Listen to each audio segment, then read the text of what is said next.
ஓம் நமச்சிவாயா. அனைவருக்கும் வணக்கம். இன்னைக்கு நம்ம பார்க்க போற டாபிக் 6-8 தான். இந்த 6-8 பத்தி ஏற்கனவே நிறைய வீடியோ நான் பேசியிருக்கேன்.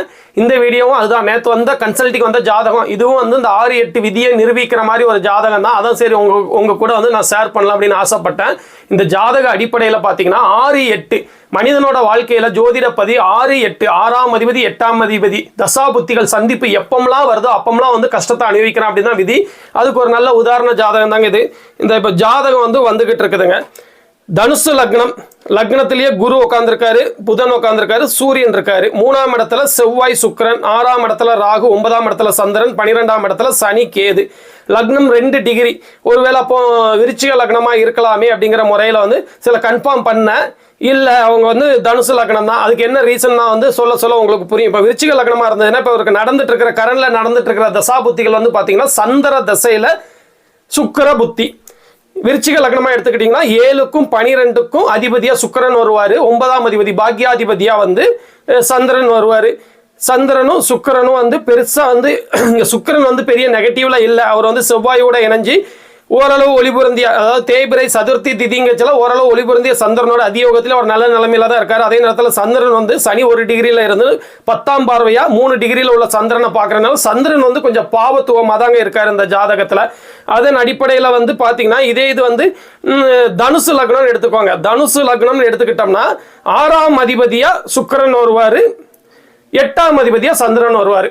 8ஆம் அதிபதி பாவத்துவ 8ஆம் அதிபதியோட தசையில 6ஆம் அதிபதி புத்தி அப்படின்னு வந்துடும். இவங்க கஷ்டப்பட்ட காலங்கள், அதாவது தொழில் முடக்கமாயிருக்கு, பண கஷ்டமாயிருக்கு, ஹெல்த் இஷ்யூஸ்லாம் கொஞ்சம் இருக்குதுங்க அப்படிங்கிற மாதிரி சொன்னாங்க.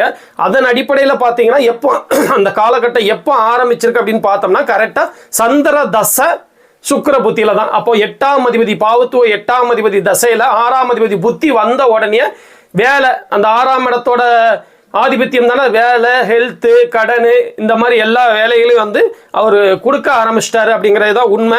அதை வச்சு இவங்களோட லக்னத்தையும் வந்து நான் கன்ஃபார்ம் பண்ணேன். இந்த 6-8 நாள பிரச்சனையை சந்திக்கிறதுனால கண்டிப்பாக வந்து நீங்கள் இந்த மாதிரி பிரச்சனை தான் சொல்லி. இப்போ பாதகாதிபதி, இப்போ விருச்சிக லக்னத்துக்கு சந்திரன் பாதகாதிபதி அப்படிலாம் எடுத்துக்கிடக்கூடாது. பாதகாதிபதி எல்லாத்துக்கும் பாதகம் செஞ்சிடறது இல்லை. பாதக ஸ்தானத்தில் அதிக சுபத்துவமாக இருக்கும்போது இல்லை அதிக பாவத்துவமாக இருக்கும்போது தான் அவர் வந்து நெகட்டிவ் செய்கிறாரோ ஒழிய எல்லாத்துக்கும் பாதகங்கள் வந்து நடந்துறது இல்லை. இவர் வந்து பாதக ஸ்தானத்தில் தொடர்பும் கொள்ளலை.